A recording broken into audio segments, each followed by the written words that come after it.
অনেকেই জানতে চেয়েছেন রিয়াসাত ভাই বিপিএল এর আগে এবং বিপিএল নিলাম চলাকালে অনেক আলোচনা করেছেন, কিন্তু কোন দল কেমন হলো সেই আলোচনা করছেন না কেন? সেই আলোচনাটা আপনাদের সাথে ডেফিনেটলি করতে চাই, এখনই করতে চাই।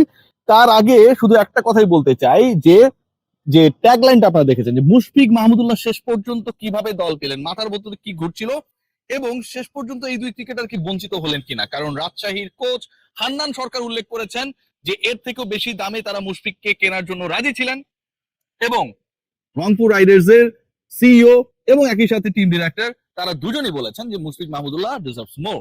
সো এই দুজন ক্রিকেটারকে আলটিমেটলি দুটা দলই বেস্ট প্রাইসে পেয়েছে, এবং এই প্রাইসটা আরো কম হতে পারতো, 35-এর যে প্রাইস সেটা 22-এ নেমে যেতে পারতো, যেহেতু প্রথম বিডিং এ তাদেরকে কেউ গ্রহণ করে নাই। I have to give thanks to Ishtiaq Sadek. Ishtiaq ভাইকে একটা থ্যাঙ্কস দিতেই হবে যে আসলে যে ঘটনাটা ঘটেছে এখন এটা নিয়মের মধ্যে থেকে হয়েছে, এই নিয়ম ভাঙাটা কি ঠিক হয়েছে এটা নিয়ে একটা ডিফারেন্ট ডিসকাশন রয়েছে, কিন্তু দুজন ক্রিকেটারকে ডিসরেসপেক্ট না করে যখন ওই টেবিল থেকে বলা হয় যে আমরা আসলে তাদের অরিজিনাল বেস প্রাইস, যেটা ক্যাটাগরি থেকে নেমে যাওয়ার পরে না, যেটা তাদের অরিজিনাল বেস প্রাইস 35 লাখ, সেখান থেকেই তাদেরকে বিট করতে চাই, তাদের কন্ট্রিবিউশনকে রেসপেক্ট করে, আমার কাছে মনে হয় যে এটা একটা বড় এক্সাম্পল হয়ে থাকবে। আবার একই সাথে যদি আপনি মনে করেন যে আসলে নিয়মটা কেন ভাঙা হলো, এই নিয়ম কেন ভাঙা হলো সেই প্রশ্ন যদি আমরা নিয়মের মধ্যে থেকে করি, তাহলে এটাকেও আসলে সমর্থন করা কিছু তাই যে নিয়মটা আসলে তো ভাঙা উচিত হয় নাই। যাই হোক, যেটা যেই হোক না কেন, যেই ঘটনায় ঘটুক না কেন, and of the day Rangpur যে কাজটা করেছে পার্সোনালি আমি হ্যাপি উইথ দ্যাট, এবং মুশফিক মাহমুদুল্লাহ ক্ষেত্রে এটা আসলে বিশেষ বিবেচনা করা যেতেই পারে। এক নাম্বার টপ টিম যেই দলটাকে আমি মনে করি যে যেই দলটা আলটিমেটলি এবারের বিপিএল এখন পর্যন্ত কাগজে কলমে, মাঠে যেহেতু নামে নাই, সবচেয়ে শক্তিশালী আনডাউটেডলি রংপুর রাইডার্স। আপনি যদি খেয়াল করে দেখেন এই দলে নূর হাসান সোহান, মুস্তাফিজুর রহমান, খাজা নাফি, সুফিয়ান মুকিম, এই যে ক্রিকেটারদের নাম আমরা দেখছি যারা ডিরেক্ট সাইন, এখানটায় আমার কাছে মনে হয় Rangpur they actually focus on captaincy and bowling department. কারণ খাজা নাফির ব্যাটিং নিয়ে আমার আসলে খুব বেশি আমি মানে কি বলবো যে ফ্যাসিনেটেড না, খুব বেশি কনফিডেন্ট না, মানে ওই রকম ভাবে কনসিস্টেন্ট পারফরমেন্স পাইনি। বাট মুস্তাফিজ কিংবা সুফিয়ান মুকিমের টেকটা আমার কাছে মনে হয়েছে it's a very good take, এবং এই জায়গায় যিনি আসলে থিঙ্ক ট্যাঙ্ক হিসেবে কাজ করেছে তিনি একটা দারুণ মাস্টার স্ট্রোক খেলেছেন। নিলাম থেকে আপনারা দেখেন যে রংপুরের সবচেয়ে বড় দুটো সাইনিং বা তিনটা সাইনিং যদি আপনি দেখেন, এখানটায় কিন্তু তিনটা গুরুত্বপূর্ণ নাম চলে আসবে। লিটন কুমার দাস মাত্র 70 লাখ টাকা আপনি তাকে পেয়েছেন। অনেকের বাকেট ছিল যে 1 কোটি হলেও লিটন কুমার দাসের জন্য বিডিং এ যাবে, কিন্তু শেষ পর্যন্ত কেউ যায় নাই।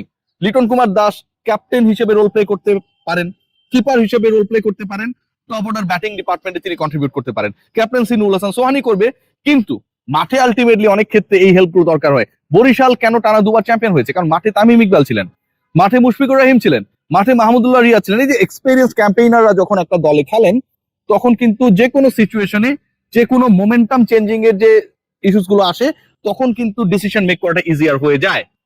তো ওই জায়গা থেকে Rangpur they are going to get a big advantage, কারণ তাদের দলে মাহমুদুল্লাহ রিয়াদ রয়েছেন, তাদের দলে তাদের ক্যাপ্টেন নুরুল হাসান সোহান রয়েছেন, ন্যাশনাল টিমে টি-20 ক্যাপ্টেন লিটন কুমার দাস রয়েছেন। লিটনের টেকটা অনলি 70 লাখসে আমার কাছে মনে হয় এটা একটা দারুণ মাস্টার স্ট্রোক ছিল। Towhid Hridoy 92 lakh.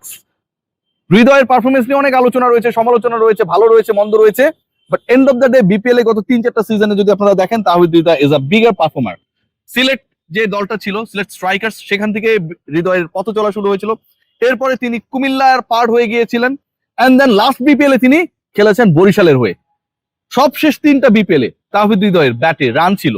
So you need someone in the middle যিনি রান করতে পারেন, কন্ট্রিবিউট করতে পারেন। 92 লাখ টাকা রংপুরের কাছে খুব বেশি মনে হয় নাই।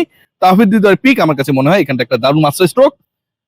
খেয়াল করে দেখবেন Mahmudullah Riyad, he is going to be the part of Rangpur. এখানটা আরেকটা ইন্টারেস্টিং পার্ট, যখন আসলে অকশনার বলছিল যে মুশফিক মাহমুদুল্লাহ থেকে রংপুর কাকে নিতে চায়, এরকম একটা সিচুয়েশন ক্রিয়েট হয়েছিল। রংপুরের দিক থেকে বলা হয়েছিল যে আপনারা নাম বলেন, মানে তারা মুশফিক মাহমুদুল্লাহর ক্ষেত্রেও কাউকে ডিসরেসপেক্ট করবে না। রংপুর যদি কারো নাম বলতো যে এই দুজনের মধ্যে থেকে আমি অমুককে নিতে চাই, তার মানে তো একজনকে আপনি নিতে চাচ্ছেন না, ছোট করছেন। সো অকশনার নাম উল্লেখ করেছে যে এখন আমরা মাহমুদুল্লাহর বিডিং করছি, রংপুর বলেছে ইয়াস। যদি এটা হতো মুশফিকের বিডিং, তাহলে হয়তো মুশফিকও সেই একই দলে খেলতো। ফিনিশিং ডিপার্টমেন্ট আমার কাছে মনে হয় নুরুল হাসান সোহান এবং Mahmudullah Riyad is going to be exciting player. এর বাইরে সেকেন্ড গুড টিম আমার কাছে যেটা মনে হয়েছে, আপনি যদি খেয়াল করে দেখেন, সেটা কেউ এটার সাথে দ্বিমত হতে পারে, আমার কাছে নোয়াখালী টিমটা যথেষ্ট ভালো মনে হয়েছে। নোয়াখালীর টিমে ভালো মনে হওয়ার কয়েকটা কারণ রয়েছে। প্রথম কারণ যেটা, টপ অর্ডার দেখেন, ডিরেক্ট সাইনিং দেখেন, হাসান মাহমুদ ডিরেক্ট সাইনিং।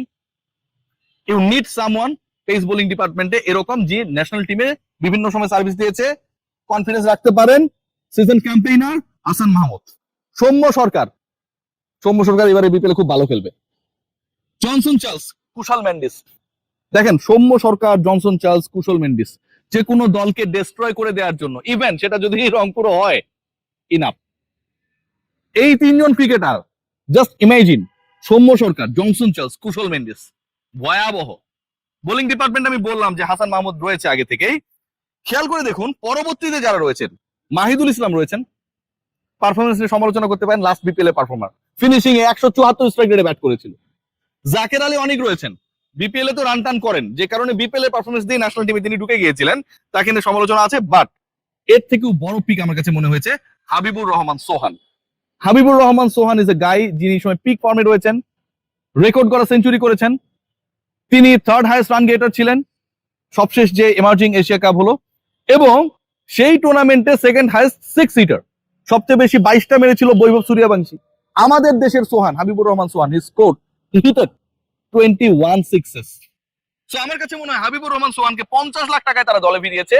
এটা আসলে একটা মাস্টার স্ট্রোক ছিল খালিদ মাহমুদ সুজনের। এবং ব্যাটিং ডিপার্টমেন্টটা যদি আপনি দেখার চেষ্টা করেন, আবারও বলছি, সৌম্য সরকার, জনসন চার্লস, কুশল মেন্ডিস, হাবিবুর রহমান সোহান, মাহিদুল ইসলাম অঙ্কন, জাকের আলী অনিক, ভাই এটা দারুণ একটা batting department actually they have build. এবং বোলিং ডিপার্টমেন্টও কিন্তু আমার কাছে মনে হয় যে যথেষ্ট সমীহ জায়গা নিয়ে বোলাররা এখানটায় রয়েছে। থার্ড ইম্পর্টেন্ট টিম, আমি তিনটা টিম নিয়ে আলোচনা করব। যদি আমরা দেখি, আমার কাছে মনে হয়েছে সেটা ঢাকা ক্যাপিটালস। আমি রাজশাহীর কথা বলছি না কেন, সেই আলোচনাটা নিয়ে আলোচনা হতে পারে, বা ঢাকা ক্যাপিটালস আমাকে মনে হয়েছে বেটার টিম।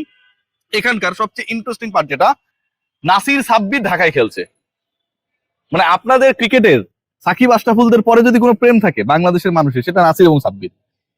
এবং এই দুজন ক্রিকেটারকে কেন্দ্র করে ঢাকা যখনই খেলতে নামবে, সারা বাংলাদেশের মানুষ ঢাকার সাপোর্টার টিম হিসেবে হোক আর না হোক, এই দুজনের জন্য ওই মুহূর্তে ঢাকাকে সাপোর্ট করবে।